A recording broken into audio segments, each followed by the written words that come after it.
मदनी तनी बेधेला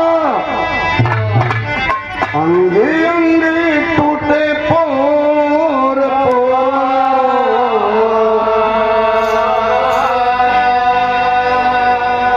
अंगे अंगे टूटे पोर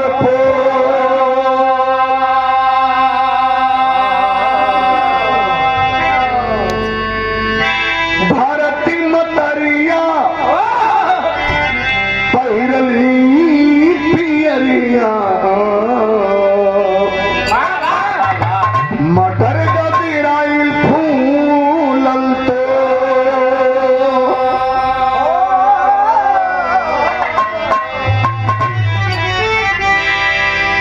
फगुआ के रसी में हई पुरनिया रसैले फगुआ के रसी में वह कन्हैया रसैले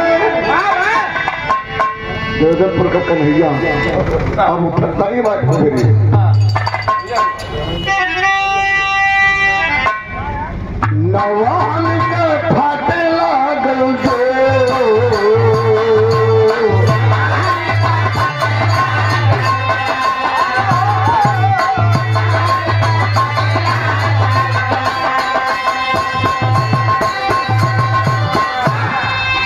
फागुन का महीना हो और फागुन के यह असर हो आम बौरे लगेला महुआ कुचाए लगी मटर गदराए लगी और लगेला कि धरती माई पियरी पहले वैसे सरसों जगह जगह फुलाए लगी शरीर में मदन का पान बेधे लगी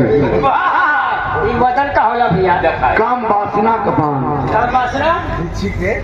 काम वासना मतलब ना गला बिच्छी के पोछी में पीछे नागिन के मुहे में आगे बिरहीन के हर अंग में बीच में अंग अंग में भी सुलाइए कलयुग है जब आदमी के दिमाग में बुराई हमेशा भरल रहता है तो यह कलयुग है बताइए बाबू कि चाकू के एक तरफ धार होला ब्लेड के दो तरफ धार होला अकारी के तीन तरफ धार होला नारी के चारों तरफ धार होला कनो सखी नसीबा पे जो बिहार में लेडीज आगे नहीं कि ज्यादा फल होली एनर्जी ले लेके नहीं तो कहा मन लगा खराब होगा ये तो सही बात है। पहले लेडीज साइलेंट रहेगा उताला अरे उसमें पूरा आदमी के ना उसमें गौरिया से गौरिया लड़ाई है हमन के गवा जितनी लेडीज सही को लगवा नहीं बात पहली लेडीज आई उमा बैरागन इलाहाबाद से दूसरी लेडीज विद्या भारती जौनपुर से और तीसरी लेडीज गीता भारती मुंबई उल्लासनगर से आई लगाई के जब चल गई हर से घूम टहर के बड़ी हल्ला हो मेहरारू बिरहा गाँव थे मेहरारू बिरहा गाँव थे कई तीनों लेडीज विद्या भारती गीता भारती उमा बैरागन ये तीनों लेडीज साड़ी पहन के बिरहा गाँव मंच पर कई घूंघट वाली बात हो तो हम घूंघट बेकार में को भारत की संस्कृति रहे अब तक कितने में पैंट कुर्ता पहन के गावा खेतर मंच पर विधवा ने लगे राण ने लगी नारी के श्रृंगार है नारी के श्रृंगार वस्त्र है लेकिन नहीं बाबू जब गाय के विद्या भारती अरे गीता भारती चल गई उल्लासनगर मुंबई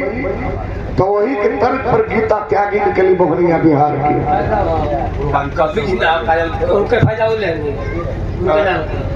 उनका असली नाम बेबी राहुल बन गई गीता भारती गीता त्यागी अनीता राज कविता कृष्ण मूर्ति माला बड़ी लेडीज निकल गई बाबू अब तक और जितनी ये गीता त्यागी आई कोई मटकुट्टा गेट पर मुगल सराय का होता है एक बिरहा गाय के पकड़ के भक्त से बैठ गई। वाह एक बिरहा लोकगीत के उतना याद है वो पकड़ के बैठ गई। कहे हमार तबीयत खराब हो गई, पेट दुखा था, पेट झरे लगल, ती भलो भर तय भैया अब तक जितनी गवैया हो उतनी गायिका हो गई। हाँ एक से बढ़ के एक हो गई, वही में क्वालिटी कोई के बाद हाँ। अरे भैया इसमें एक गौया पर 2 ठे लेडीज पर रखते हैं। 2 थे ये आंकड़ा है दिखा सर्वे बहुत ज्यादा भागत इलाहाबाद कल युग में आंकड़ा लगा दिए हैं। एक गवैया पर कम से कम 10 ठे पर थे, 13 ठे देखा बाबू बताओ 13 थे। यह कल आइए पहले को होली एगो